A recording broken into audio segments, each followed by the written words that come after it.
उसे मैया यशोदा बुलाएंगी तो भगवान रुकेंगे क्या? अगले ही पल जैसे ही मैया यशोदा ने गीत गाया, कृष्ण यानी यानी है गीतानी तद्वबाल चरितानी चा। थोड़ी ही देर में देखा मैया यशोदा तो आंख बंद किए मस्त थी कृष्ण के ध्यान में, और थोड़ी ही देर में मैया यशोदा को लगा जैसे जमीन पर बैठ करके मैया यशोदा की साड़ी का आंचल पकड़ करके किसी ने खींचा। मैया ने देखा, तू यहां? भगवान ने कहा हाँ। तो कहा मैं तो तुझे अभी अभी सुला करके पालने पर आई थी। भगवान ने कहा मैया मुझे चाहे जितना तू सुला दे, लेकिन तूने मुझे बुलाया और तूने मेरा गीत गाया, तूने मेरा नाम लिया, तो मैं चाहे जितना सो रहा हूं मुझे तो तेरे पास आना ही पड़ेगा। मैया यशोदा ने रस्सी के दोनों छोरों को खंभों को टिकाया और मथानी को टिका करके भगवान को गोद में बैठा ला। कहा क्यों आया? भगवान ने कहा भैया भूख लगी थी,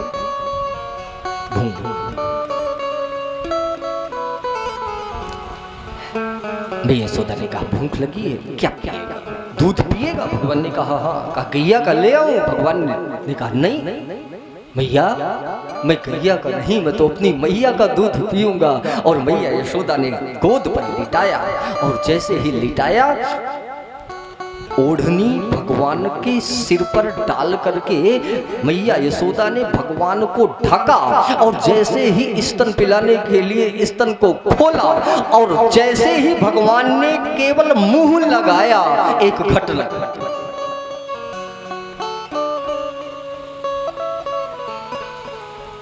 घटना क्या घटी? इधर मैया यशोदा बैठी हैं और भगवान मुंह लगाने को हुए ही कि सामने मैया यशोदा ने एक दृश्य देखा। दृश्य क्या था? दृश्य था चूल्हे पर दोहनी पर एक दूध रखा हुआ पकाने के लिए, और उस दूध को पकाने के लिए मैया यशोदा रख करके चली आई थी। जैसे ही भगवान ने मुंह लगाया सामने दोहनी पर रखे हुए दूध में उबाल आया।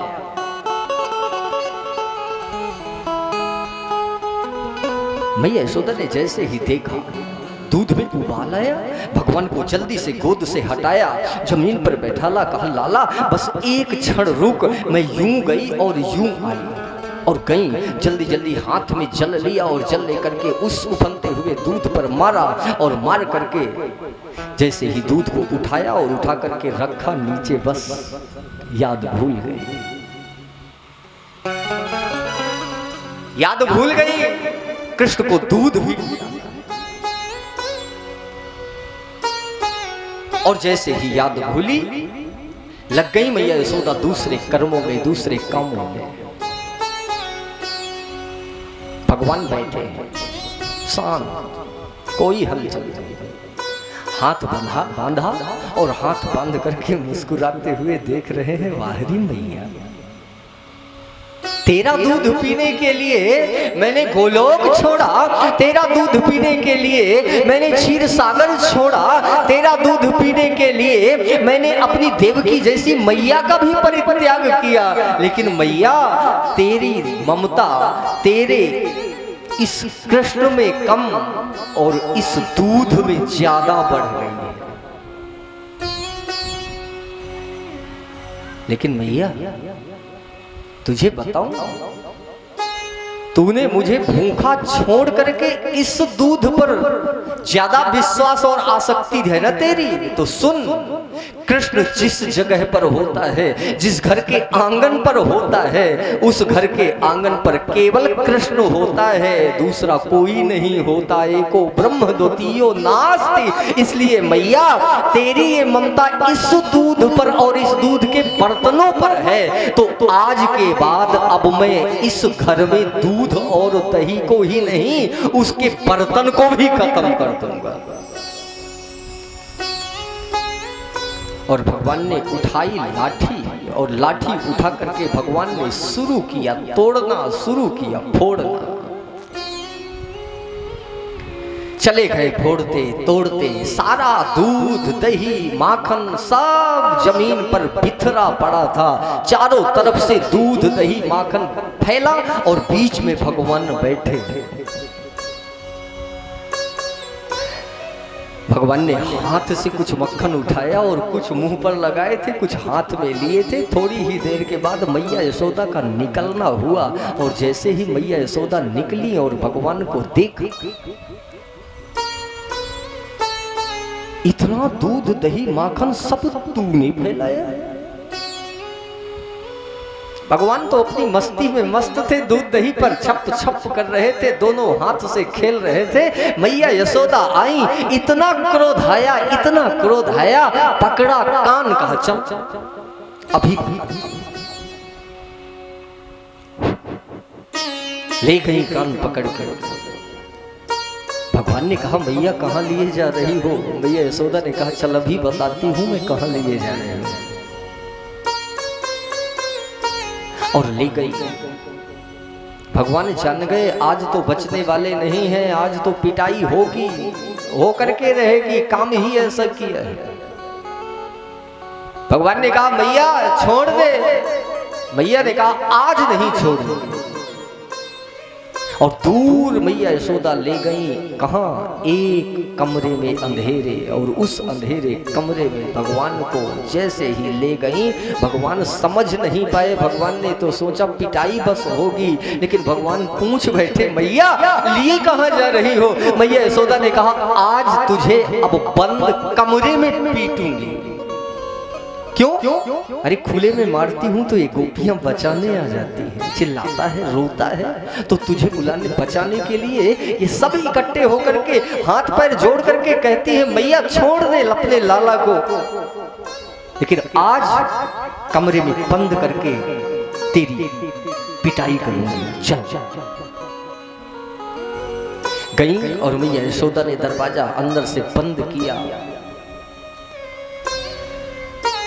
भगवान ने सोचा अब तो पिट गए और इतना पिट जाएंगे अंधेरे कमरे में। क्यों? क्योंकि मैया बहुत क्रोध में है, बहुत गुस्से में है, और इतना मारेगी कि कितना चिल्लाऊंगा, कितना रोऊंगा, कोई बचाने आएगा ही नहीं। तो अब किया क्या जाए? अंदर से कमरा दरवाजा बंद करके मैया यशोदा गई तो क्या करने लगी? कहा ढूंढने लगी कुछ। भगवान ने पूछा मैया क्या ढूंढ रही हो? मैया यशोदा ने कहा तुझे मारने के लिए लाठी ढूंढ रही हूं। और जैसे ही मैया यशोदा उस अंधेरे कमरे में टटोलने लगी, और टटोलते टटोलते कोने दूर किनारे पर एक लाठी टिकी हुई थी। उस लाठी पर मैया यशोदा का हाथ केवल रखा ही था। भगवान जान गए मैया लाठी पा गई, मार हो गई, और भगवान चिल्लाए अरे मैया दौड़, देख तेरे पैरों के नीचे सांप। मैया ने जल्दी जल्दी हाथ हटाया और हाथ हटा करके भगवान को उठाया और भगवान को गोद में लिया। कहाँ? अरे भगवान ने कहा मैया अभी अभी मैंने अपनी आंख से देखा, तेरे पैरों के नीचे से सरसराता हुआ अभी अभी डेहरी के बाहर निकल करके गया है।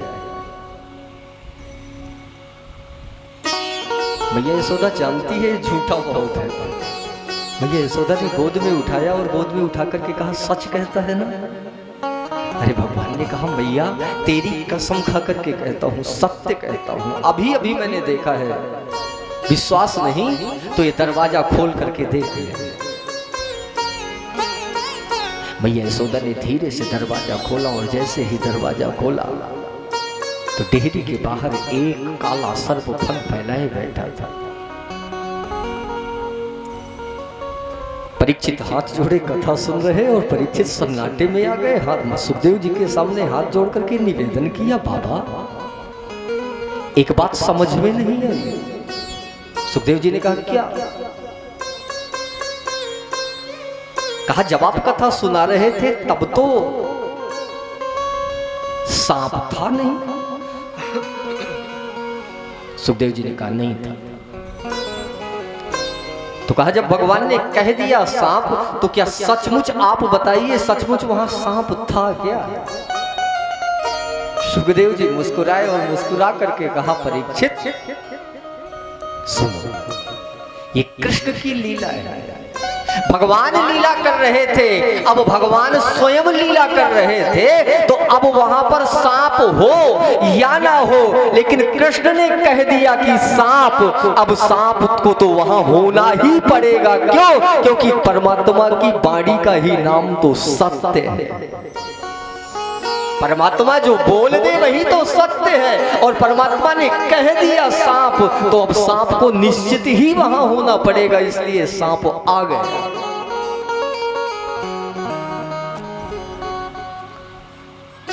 भगवान ने हाथ जोड़ा, मैया ने कहा ये सांप क्यों आया? भगवान ने कहा मैया मुझे नहीं पता, मुझे तो लगता है मैया ये तुझे डसने के लिए, तुझे काटने के लिए आ रहा है। मैया ने कहा क्यों? कहा मैया तू मुझे अंधेरे कमरे में मारने के लिए लाई थी ना, इसलिए सांप मुझे बचाने के लिए आया। मैया यशोदा ने कहा इसे हाँ। भगवान सांप से कहा हे नागराज आप जाइए, गांव के बाहर जो बांबी बनी हुई है उस बांबी पर जाकर के बैठिए, और बैठ करके मैं शाम को आपका प्रसाद लेकर के वहीं आऊंगा, आप वहीं जाइए। सांप ने फन हिलाया और हिला करके पहुंच गया। मैया यशोदा का क्रोध थोड़ा सा कम हुआ, लेकिन भूली नहीं। मैया यशोदा ने कहा तू क्या सोचता है, तू बच गया, चल कोई बात नहीं, मार से बच गया तो बच गया, लेकिन अब मारूंगी नहीं, तो अब तुझे बांधूंगी। सारे त्रिलोक में शोर मच गया। क्या कहा? जो ईश्वर, जो ब्रह्म, जो परमात्मा अपनी माया के बंधन से इस सारे जगत को बांधे हुए है, आज उस कृष्ण को गांव की एक साधारण सी ग्वालिन बांधेगी। चलो देखो तो।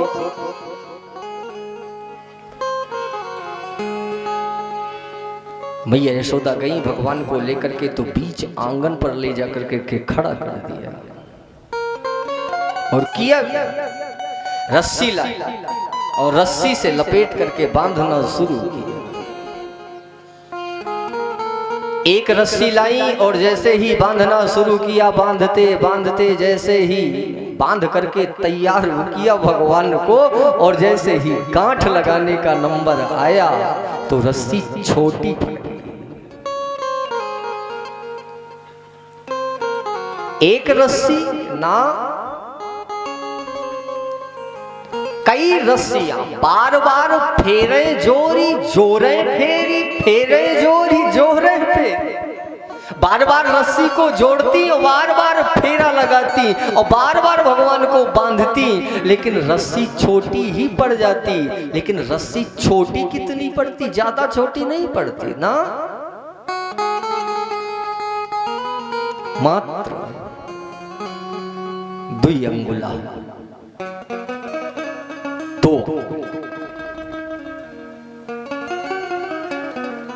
समझ नहीं पाई मैया, ये रस्सी 2 अंगुल ही छोटी क्यों पड़ रही है भाई? रस्सी 1 अंगुल छोटी क्यों नहीं पड़ती? 3 अंगुल छोटी क्यों नहीं पड़ती? 5 अंगुल छोटी क्यों नहीं पड़ती? रस्सी की इन बंधनों में केवल 2 ही अंगुल।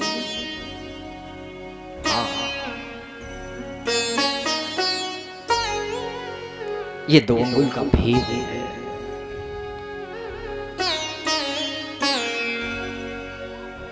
कैसा?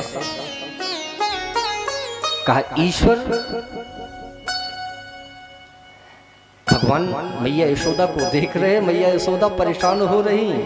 मन ही मन में भगवान ने एक भाव दिया, मैया मैं नहीं बंधूंगा, तू कितना प्रयास कर, ये रस्सी 2 अंगुल छोटी ही पड़ जाएगी। यशोदा जी ने भी पूछा होगा क्यों? देवर्षि नारद ऊपर से ये सारा खेल देख रहे। देवर्षि नारद ने इशारा किया और इशारा करके भगवान से पूछा कौन सी लीला कर रहे हो? भगवान ने कहा कोई लीला नहीं। देवर्षि नारद ने फिर पूछा, प्रभु बंध जाओ। भगवान ने कहा, नारद कैसे बंध जाओ? कहा, प्रभु ये रस्सी छोटी क्यों पड़ रही है? भगवान ने कहा, नारद अरे इतने विराट स्वरूप परमात्मा को मैया यशोदा ने अपना बेटा बना करके आंगन पर खड़ा कर दिया। इतना विराट परमात्मा, और अगर मैया यशोदा के हाथों से उस कृष्ण को बांधने में रस्सी छोटी पड़ जाए तो कोई बड़ी बात नहीं, जिसने विराट स्वरूप परमात्मा को वामन कर दिया, बच्चा कर दिया।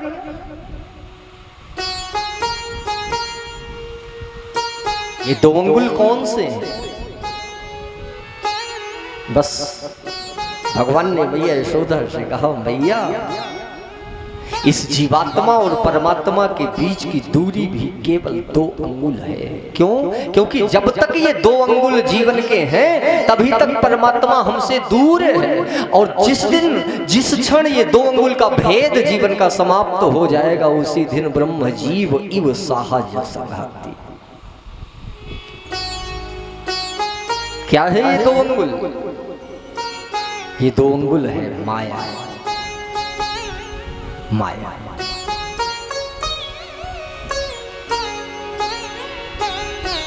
अरे मैं अरु मोर तोर तै माया,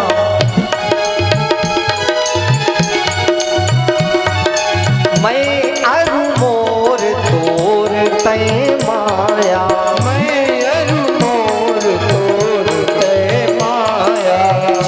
बस कीन्हे जीवन काया, जेहि बस कीन्हे जीवन काया, जेहि बस कीन्हे जीवन काया, जेहि बस कीन्हे जीवन काया। ये माया के 2 अंगुल हैं, जो मैं और मेरा। बस ये सारी जिंदगी ये जीव केवल मैं और मेरे पन में ही लगा रहता है, तभी तो ईश्वर दूर है। भगवान ने मैया यशोदा से कह दिया, मैया बस अपने जीवन की इस रज्जु रूपी रस्सी रूपी जिस रस्सी से तू बांध रही है, ये रस्सी ही तो माया है, यही माया है। और इस माया को छोड़ दे, इस माया को हटा दे, इस माया को देखना बंद कर दे, इस माया के ऊपर दृष्टि निहारना बंद कर दे, उसी क्षण कृष्ण बंध जाएगा।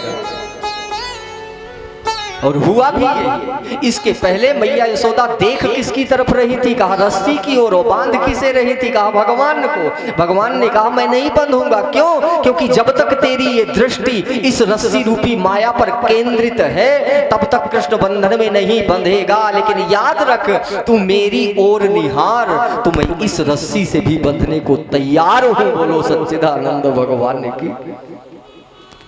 मैया यशोदा ने रस्सी की तरफ देखना बंद किया और कृष्ण की तरफ देखा। भगवान खट्ट बन गए। परमात्मा बंधता है किस रस्सी से? कहा परमात्मा प्रेम की रज्जू में बंधता है, परमात्मा भाव की रस्सी में बंधता है। परमात्मा भी दौड़ा दौड़ा आएगा, भागा भागा आएगा। जिस क्षण तुम्हारे हृदय में उसके प्रति भाव और श्रद्धा प्रेम पैदा हो जाएगा, उस दिन परमात्मा दूर नहीं, परमात्मा पास में है, हमारे नजदीक में है। ईश्वर कहीं नहीं है ना। पहचानो, जानो, जो डगरे बताई जाए, जो रास्ते बताए जाए, उन रास्तों पर चलो। ईश्वर उन्हीं रास्तों पर है। लेकिन अगर रोज रास्ते बदलोगे, रोज ठौर बदलोगे, रोज ठिकाने बदलोगे, तो केवल भटकने के अलावा दूसरा कुछ हासिल होने वाला। क्योंकि असित निशा के चंदा तारे, ये असित निशा के ये चंदा तारे, ये रजनी तक ही रह जाते हैं। असित निशा के चंदा तारे, ये रजनी तक ही रह जाते हैं।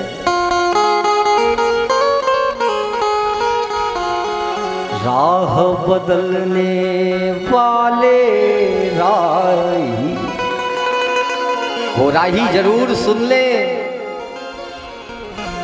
राह बदलने वाले राही, रोज रास्ता बदलोगे तो होगा क्या? कहा मंजिल कभी नहीं पाते हैं। राह बदलने वाले राही, मंजिल कभी नहीं पाते हैं।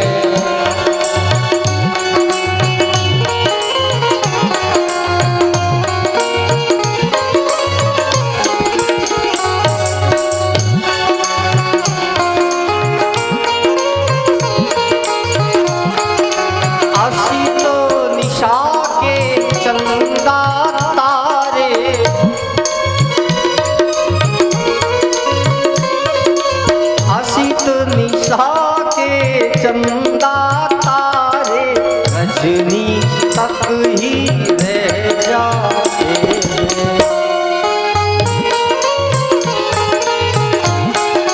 राह बदलने वाले राही,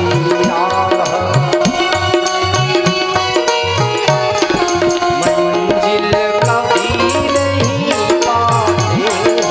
राह बदलने वाले राही, मंजिल कभी नहीं पाते हैं। राह बदलने वाले राही, मंजिल कभी नहीं पाते हैं।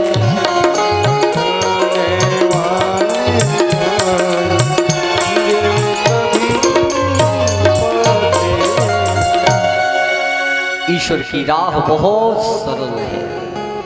भगवान थोड़े और बड़े हुए, कई तरह की लीलाओं को भगवान ने संपन्न किया। खेल खेल में कंदुक क्रीड़ा किया और गेंद यमुना में गई, काली का उद्धार किया। काली का उद्धार करने के पश्चात ब्रह्मा जी को संशय हो गया, उस भ्रम का, उस संशय का भी निवारण किया। ब्रह्मा जी को संशय किसके ऊपर हुआ? कृष्ण के ऊपर। किस बात का? ये ईश्वर है कि नहीं। लीला करते हुए देखा, और जब लीला करते हुए देखा तो मन में भ्रम की स्थिति पैदा हुई।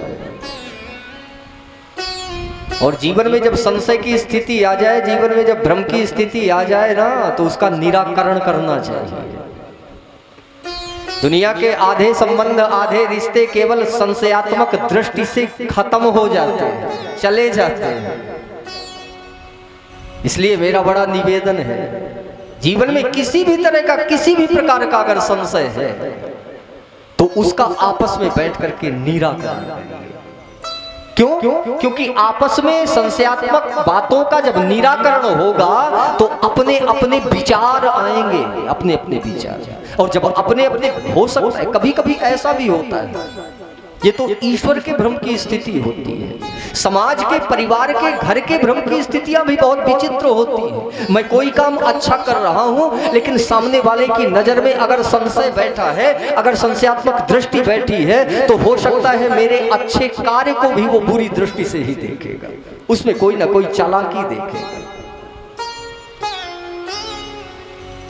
हो सकता है मैं कहे कुछ रहा हूं, कहे किसी को रहा हूं, और समझने वाला समझ कुछ रहा है।